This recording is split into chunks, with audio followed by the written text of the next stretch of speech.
his address book. He hesitated, then carefully looked around him before he reached over and unfastened the large tool chest on the passenger seat and flipped open the lid.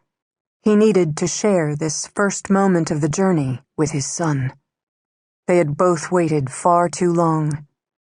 He drew back the velvet cover he had draped over the silk nest he had built in the interior of the tool chest. "We're on our way, Kevin. I'm keeping my promise." The empty eye holes of the burned and blackened skull gazed up at him. Pain shot through him. After all these years, you would have thought he'd become accustomed to the horror, but there were still moments like this when it hit home. He remembered what a handsome boy Kevin had been, and his sweet smile, and the way he... Tears stung his eyes. He reached out and deliberately touched the skull. "Forgive me. I still love you. I'll always love you." His gaze lifted to the photo of the woman taped to the lid of the tool chest. "She'll give you back to me the way you were. His lips tightened. And then she'll give us the son of a bitch who did this to you." He gave one last look at the skull before he closed the lid. "She can do it all, Kevin. We'll see that she makes it happen." He reached forward to the GPS and typed in Eve Duncan's address. Darkness. Smothering. No breath. Can't breathe. "Hey, wake up." Joe's lips brushed Eve's as he cuddled her closer in the bed. "Nightmare alert." Her eyes flew open, and she stared up at him. Joe. Smiling. Safety. She immediately relaxed and drew a deep breath.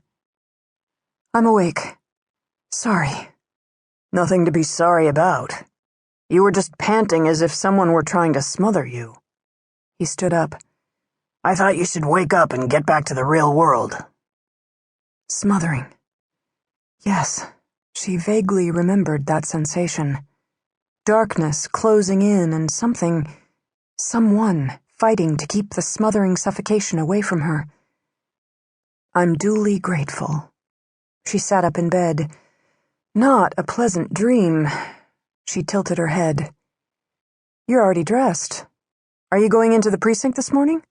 I thought you had a plane to catch, that Miami court case." "Later today. Paperwork this morning." He pulled her from bed. "Come on, have coffee with me before I leave." Gladly. I definitely don't want to go back to sleep. She grabbed her robe and followed him out of the bedroom. "And I have to work on Ryan's reconstruction anyway. I made a lot of headway last night, and I might finish today." She passed the work table and dais where the little boy's skull was placed, waiting for the final forensic sculpting.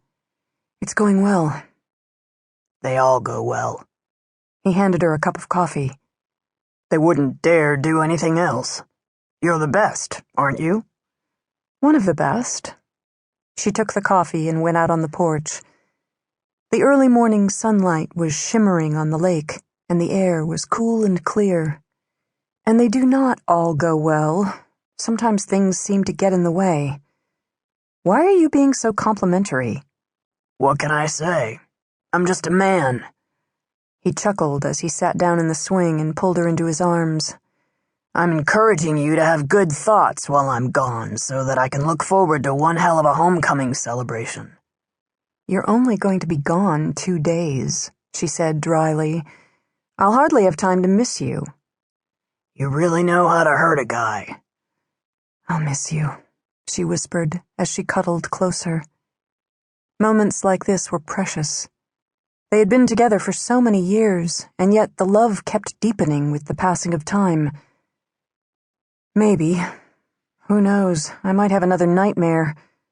She gave him a quick kiss. "You're my hero." "It was that bad?" She wished she hadn't mentioned that dream, even as a joke. Joe was always fighting to keep her safe, but who could fight against a nightmare? But it was a nightmare that was still with her. She couldn't seem to shake it. It was like a battle. I was being smothered, and someone was trying to stop it, but they couldn't do it, and I wasn't sure I could either. She sat up from the swing.